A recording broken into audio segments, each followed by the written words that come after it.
kulankan lagu diiwaangelinayay shaqaalaha dawladda ayaa wajigiisa koobaad waxa uu ka bilowday magaalada Garowe ee caasimadda Puntland iyadoo gobolada kalena loo gudbin doono barnaamijkan isdiiwaangelinta shaqaalaha dawladda. wasaaradda shaqada iyo shaqaalaha dhalinyarada iyo ciyaaraha Puntland oo barnaamijkan ku howlaneyd ayaa waxa ka gacan siinaya Bangiga Adduunka.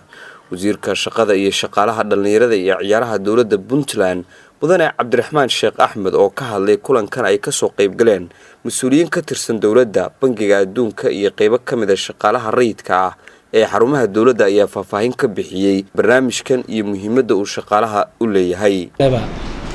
wasaaradda shaqada iyo shaqaalaha, hay'adda shaqaalaha rayidka ah ee madaxtooyada iyo mashruuca tiibka ka shaqeynaya iyo hay'adda laftigeeda mashruucan fulinaysa intuba aynu iska kaashanay ku daahfurnay war ku soo jeedinay.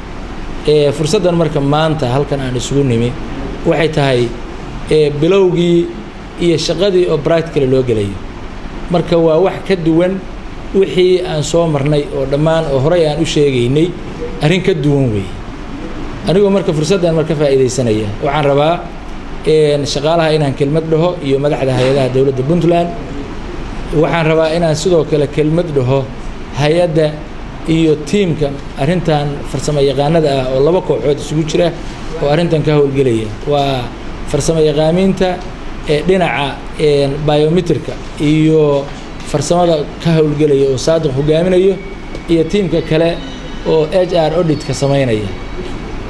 waxaan rabaa iyadana inaan kelmad dhaho tiimka dawladda ka socda oo barna ay gudoomiyaha u tahay oo ka kooban madaxtooyada, wasaaradda shaqada iyo shaqaalaha, hay'adda shaqaalaha rayidka ah, guddi maaliyadda, qorsheynta iyo gudoomiyaha auditka hay'adda hantidhowrka guud ee Puntland.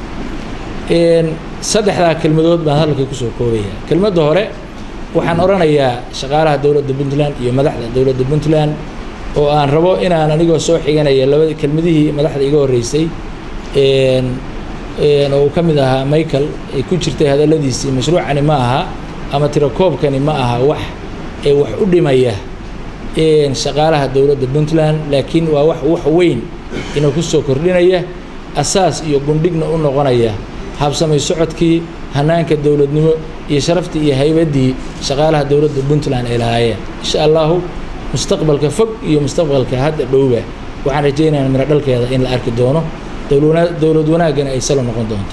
gudoomiyaha hantidhowrka guud ee Puntland mudane Jaamac Cismaan Axmed Goobe oo noqday mas'uulkii ugu horeeyay ee mar nidaamka diiwaangelinta shaqaalaha dawladda ayaa tilmaamay in hanaankan uu yahay mid ka jira dunida horumartay isla markaana ay isticmaalaan dawladaha sharciga adag. waxa uu sheegay in shaqaale aan diiwaansanayn dunida uusan ka shaqayn xafiis dawladeed oo marka mushaharkooda yeelan kara wixii aan marka aan shaqayn bayrolkan ku jira oo soo xaadira iyo waxa maqan oo aan soo xaadirayn labada xal in loo yeelo oo laga saaro structure-kii hay'adda. haddii kale sideedii bay arrintu aanaysaa. marka in laga feejignaado waa ka taxadirtaan wixii tala aad ka keeni kartaan aad ka keentaan. taas waa taa hay'adaha dawladdana waxaa laga rabaa hay'ad waliba inay daacad ka noqoto maxaa la yiraahdaa shaqadan. haddaan shaqadan la qaban hufnaantii iyo maamul wanaaggii aynu doonaynay oo sax la gaari maayo. xafiiska hantidhowrka guud baa noqon doona hay'adda ugu horeysa oo saaka lagu bilaabayo.